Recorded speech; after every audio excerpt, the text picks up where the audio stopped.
વડોદરા મહાનગરપાલિકાના જનસંપર્ક વિભાગ પર ભ્રષ્ટાચારના આરોપ લાગ્યા છે અને આક્ષેપ કોઈ જાગૃત નાગરિક કે સામાજિક કાર્યકરે નહીં પરંતુ પાલિકાને કાઉન્સિલરે જ લગાવ્યા અને હર ઘર તિરંગા યાત્રા દરમિયાન કરવામાં આવેલ ખર્ચમાં ગોટાળો કર્યો હોવાનો આક્ષેપ અપક્ષના કાઉન્સિલર આશિષ જોશીએ કર્યો।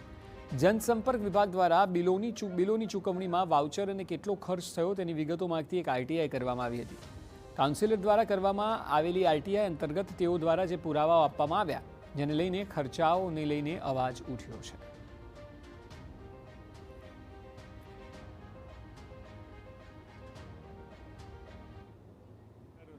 શ્રીએ અને માન્ય મેયરશ્રીએ પાછલા મહિનાની સભા બી જ્યારે આ બિલ વિશે રજૂઆત કરી ત્યારે સભા બરખાસ્ત કરીને જતા રહ્યા હતા।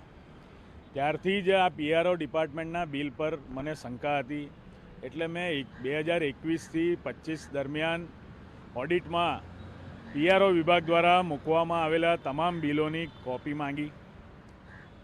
ત્યારે ખબર પડી કે 2021થી 25 દરમિયાન પીઆરઓ ડિપાર્ટમેન્ટ દ્વારા ખૂબ મોટા પ્રમાણમાં બિલો મૂકવામાં આવ્યા છે અને બિલોની રકમને આંકડો જોતા ક્યાંક ને ક્યાંક સૌને શંકા જાય, આ વડોદરા શહેરના નાગરિકોને પણ શંકા જાય।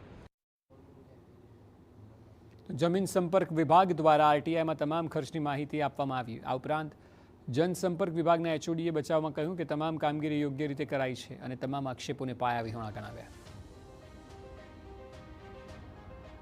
તિરંગા યાત્રામાં પણ માન્ય સરકારશ્રીની સૂચના પ્રમાણે આ તિરંગા યાત્રામાં લોકોમાં દેશભાવના જાગે એ હેતુથી વધુમાં વધુ લોકો આ તિરંગા યાત્રામાં જોડાય એ મુજબ આયોજન કરી અને વધુમાં વધુ લોકોને જોડી સ્કૂલના બાળકોથી લઈ કોલેજના બાળકોથી લઈ વડોદરા શહેરના તમામ નાગરિક આ યાત્રામાં જોડાય એ પ્રમાણેનું આયોજન કરી અને જે જરૂર હોય એ પ્રમાણેના ખર્ચા કરવામાં આવેલા છે।